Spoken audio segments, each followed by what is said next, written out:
Hello and welcome to Getting Your Money's Worth, the show that focuses on value. I'm Judith West, and our guest today is Karen Sherman, PhD. You are a psychologist, right?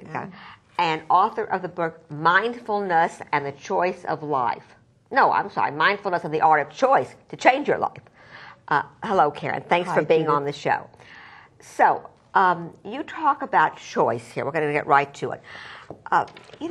Right now we are living in a period of time when folks don't feel very much in control. They can't control what's happening to their 401ks. They can't control how they feel, how safe they feel. They can't control the threat of terrorism. They feel out of control, and it has imbued in many of us a real sense of anxiety. Yes.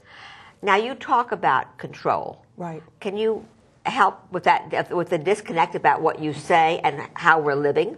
Well, this may be a little harsh for people to accept, but the truth is we never have control. And even though this is a difficult time, there have been other difficult times in history. And the only one that we can control is ourselves and the reactions that we have to things. And that's pretty much what I try to talk about in the book as to when we have control and when we don't have control. Okay. All right, well, let's go to some of those things you talk about in the book, because your book is different because it's not so much philosophical, but it's practical. It's pragmatic. There's exercise. So let's take this typical feel out of control. You may be afraid of losing your job. You may have seen your savings cut in half. Yes. You may be faced with college bills, and you come home and you're angry about all this. Right. And then you're asked by one of your kids to use the car, and then they're not going to do the gas, and whatever the situation is. So how do you control? How do you control that? Well, I think that's a really good example. And before I answer that, I think what I would like to explain is that the reaction that we have many times is not really to the situation that's in front of us. What's happening is we're really reacting to something from our past, even though we're not aware of it. So perhaps at that moment when the children are asking for the car and we're feeling that we're overwhelmed, that there's too much responsibility on us, that we're somehow not coming through, that's really a feeling that we had when we were a child. And at that moment, the pressure is so much that we're not really present in that situation, but it has triggered an old feeling. So you're back in the archives, you're back in the history. Right. Are you saying, Karen, that the past matters, how you grew up matters? Oh, absolutely. Absolutely. And you know, Judith, it's not even necessarily the real facts of your past, but the messages you received, how you interpreted things. Yeah. All right, so let's accept that because certainly not only you, but research says this too.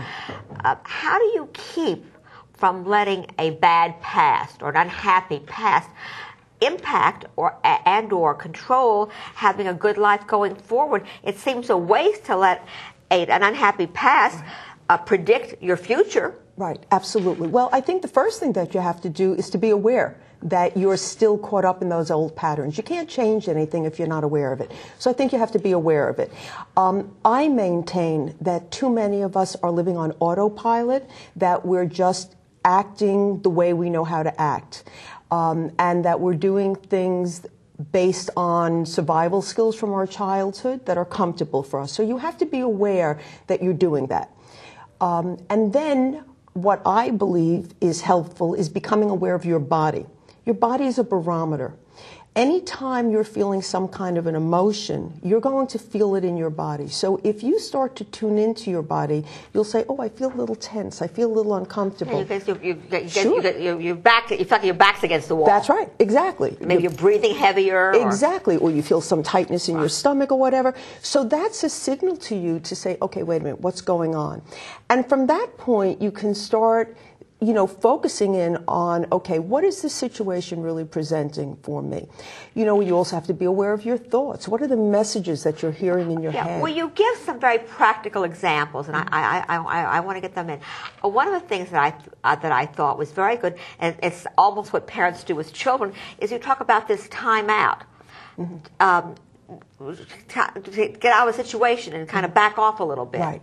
Right. Because again, if you're in the situation and you're just reacting, the chances are you're not reacting to the actual situation that you're in. So if you take a time out and you can sit with yourself, you have the opportunity to say, okay, what's really going on here? What is this reminding me of? What does this feel like? And I suggest to people that they do what's called like a float back, to sort of say, okay, this situation is bringing up these feelings for me, but do I know these feelings from an earlier time? What is it really representing for me? Karen, I learned when I was really working very hard at commuting from New Jersey home and had children at home, and I would come in from a long ride, particularly on a hard, snowy day and a hard day at the office. I couldn't handle the immediate demand on me, and it tended to erupt into a war, an argument. I learned to just simply say to my children, and even to my spouse when he came home, who had evidently had a bad day on the same day I had a bad day. It works like that, right? Works that way, yeah. I learned to say, you know what, guys, this is not a good time for me. Right. I can't handle this right now. That's wonderful. And, I need 10 minutes to get undressed, to get comfortable, to get dinner halfway on the table. It's just not a good time for me. And I found that was a very good trick for me. Well, I say survival skill for me. Yes, but you see, that's a very good coping mechanism. But if you, let's say, had a childhood where there was inappropriately placed on you a lot of responsibility, and as a child, since we always want to feel love and approval from our parents, you're going to step up to the plate, so to speak. And I did have that kind of child. Okay. But I think it also segues into what you said, that behavior or interpersonal skills, habits can be changed. Absolutely. But you see, what you realized, obviously, was this doesn't work. It's not good for me. It's not good for my children. It's not good for my husband. Let me do something different. But again, most people don't make those changes because they've done these other patterns for so long. They're comfortable in them. People don't want to make a change. So we could, if we want to, this is called getting your money's worth. So we want to give some good ideas to folks. So we could say that stepping back from the situation, as taking a bit of a time out, right, letting yourself get grounded in the present and not in what was the past, right, is a very good coping mechanism. Right. What's another good coping mechanism? I think that it would be very useful if you observe yourself, and if you see that you're always reacting to situations, then it most likely is you that's having the problem. Right. You can't always say, oh, it's this person and it's that person. It's you. Right. And if you can even look at what are the types of situations that set you off, that's going to be a very good clue. But that really takes a lot of courage to look yourself in the mirror and It say, does. I'm the problem. It does. I like to remind myself, I had an old boss who was a very smart man, and whenever I would say something to him, he always wanted to know, this is retailing, what's everybody else doing? And if I say, oh, everybody else is doing, he says, good, because he said, the world isn't wrong. And I guess it's kind of the same thing here. Right. If everybody else is having a problem, you're having with everyone else, maybe you're the one that's wrong. Yeah. Well, in all honesty, so many people have this myth or this stereotype that if you go for therapy, that, oh, something's wrong with you. The truth of the matter is, people who go for therapy, people who are willing to be self-reflective, are really very strong people, because it's not an easy process. On the other hand, if you're constantly doing things and not getting the results you want and not living a life that's satisfying to you, that's not much fun either. No, if you're not happy, right, it clouds everything else. All right, so we have this trying to learn new behaviors, right, taking a time out. Any other tip that you can give? Two of the tips that I use a lot in the book are visualization and free association Okay, so writing. let's take them apart. What is visualization? Well, it's literally visualizing, imagining. Looking at yourself. Well, no. What I do is use it as a technique where you actually imagine a different ending to things that have happened in your past. Now, let me give a little background as to why I did that. Many people go to therapy, and it's talk therapy.